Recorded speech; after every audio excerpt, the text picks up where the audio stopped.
further ado, really, I think I'd like to get moving on with the program and just introduce our program coordinator, John Chatnoff, who came up with the idea of a Thoreau Society Lyceum project, where this is the first of three. So, John, would you like to come up here and introduce Bill? I hope everybody was able to find the chapel tonight and found that parking was adequate in the area.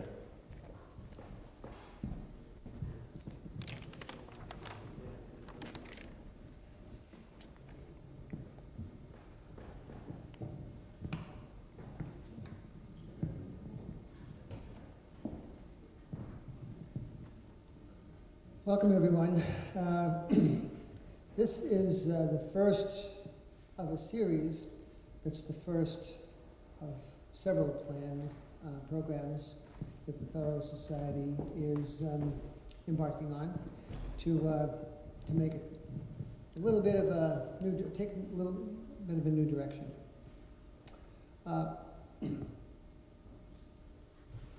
We're a well-informed public. Perhaps in some more invasive ways, even more informed than we suspect. Morning paper, daily talk shows, evening news broadcasts, lifted by a gust of bloggers, pundits, media moguls, barrage us with all the news they believe we need to know, seasoned with no small amount of dramatic baiting. Instead of getting all the news that's fit to print, we get all the news that's printed to fit in the spaces they want to fill. In the 60s, Marshall McLuhan warned us that media had become the message. Today, that same media framed the message before it even gets delivered. Now, our schools enable us to know facts at capacities beyond our expectations, empowered by a seemingly unlimited feed of new information. But in the process, they have redirected our use of that information toward ends defined by social, economic, and political priorities that assert their individual agendas. Consequently, in their attempts to flourish in such a system, our students may be getting smarter, but not necessarily wiser at all.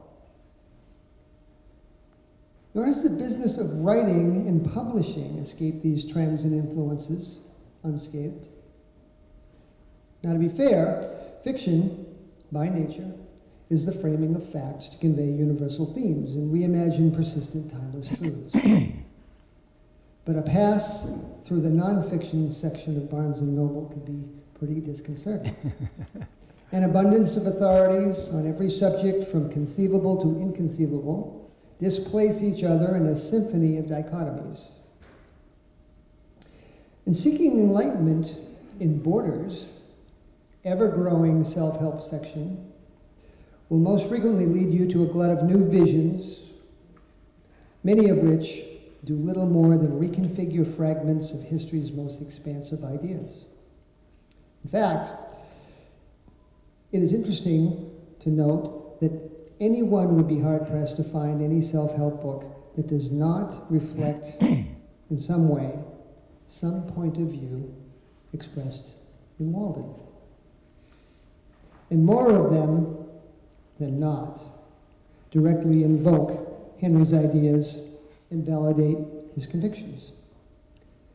Both Emerson and Thoreau were sensitive to the danger inherent in the casual use of words as tools and the overdependence on them to formulate personal worldviews.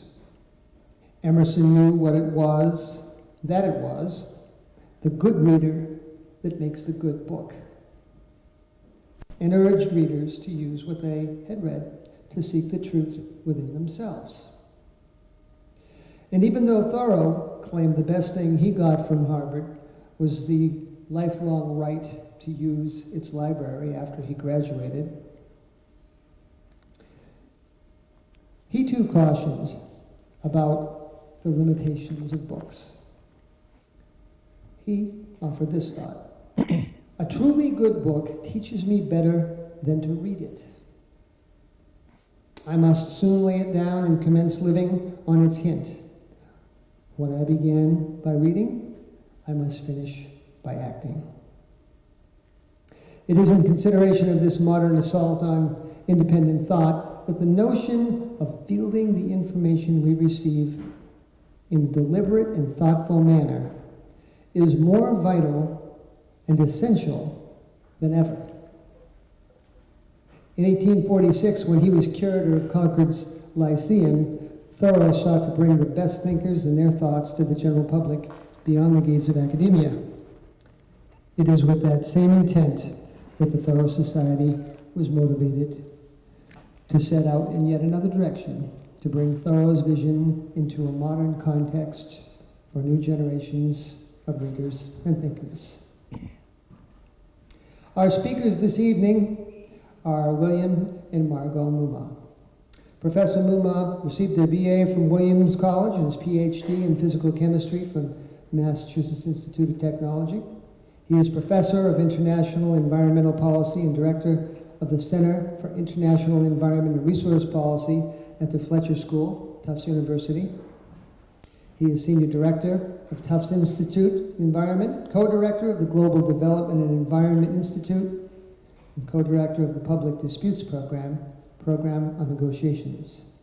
He is on the board of directors of the Consensus Building Institute and the Science Advisory Committee for Earthwatch, and a lead author for the Intergovernmental Panel on Climate Change, which in 2007 won a Nobel Prize for its landmark report on global warming.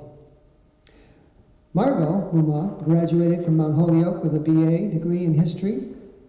She holds 2 master's degrees from Harvard in education and in public health. She's been a vice president of 2 hospitals, and as a consultant produced a major report on high-performance green schools.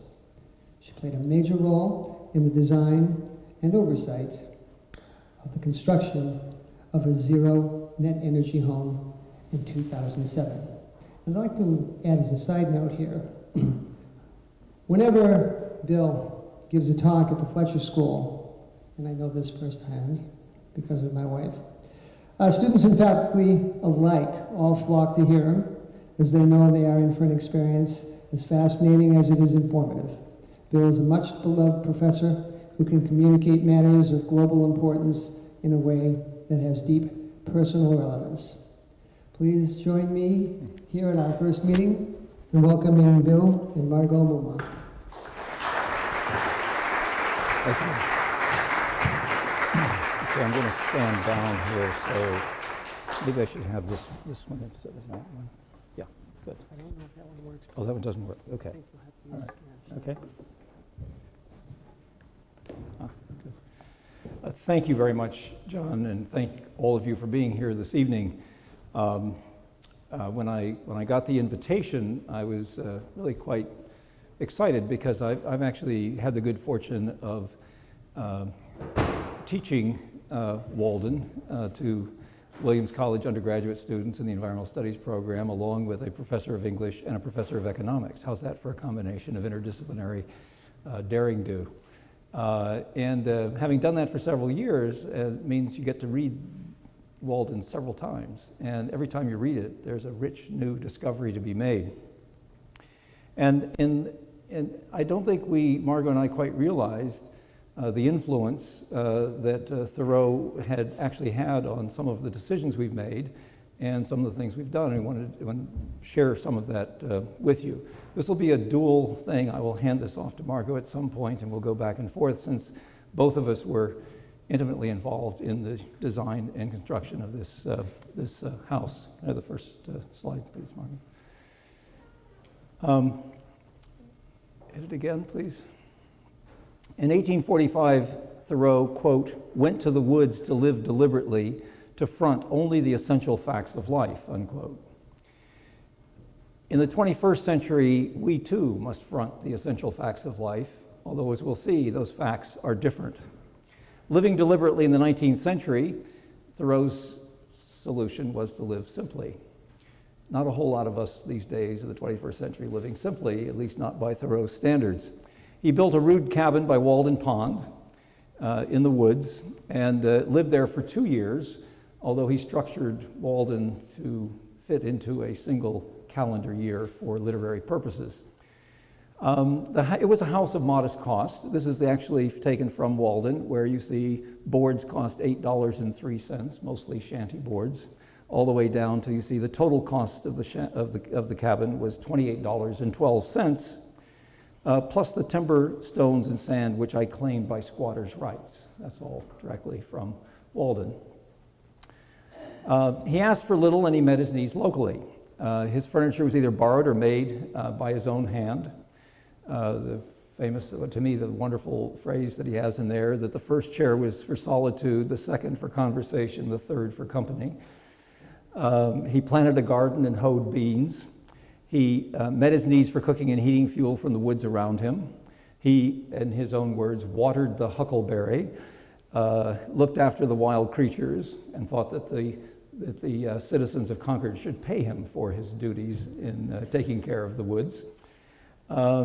He ate the wild fruits of the forest and caught the fish of the pond, and he visited his mom in Concord every Sunday to have a free dinner.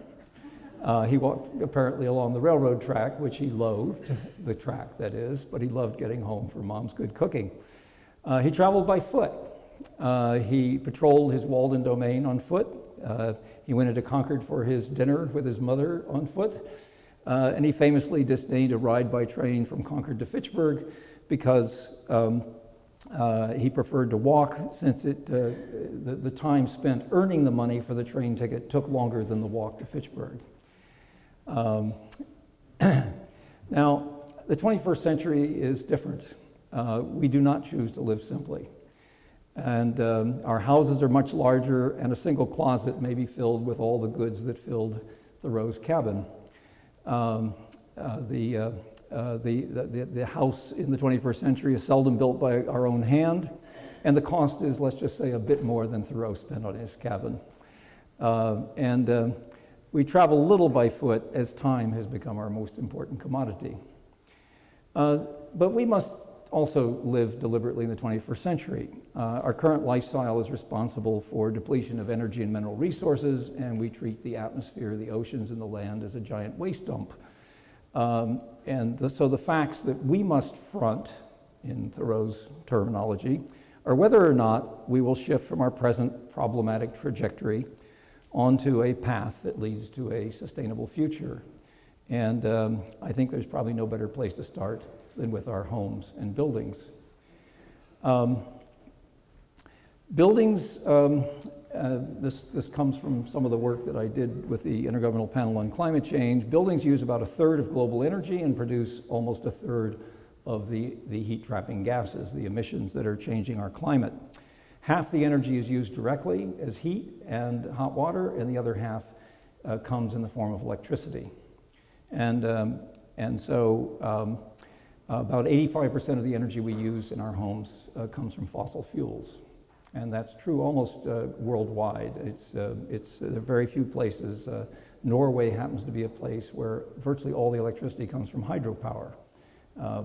And then they sell the fossil fuel gas and oil to the rest of us to burn, and they don't get credited for it. It is possible. Buildings, this is the thing that struck me when I was working on this report, that it's possible to reduce the energy consumption of our buildings from 30 to 100%. That is, that we can use roughly a third less, or even use zero outside energy for our homes.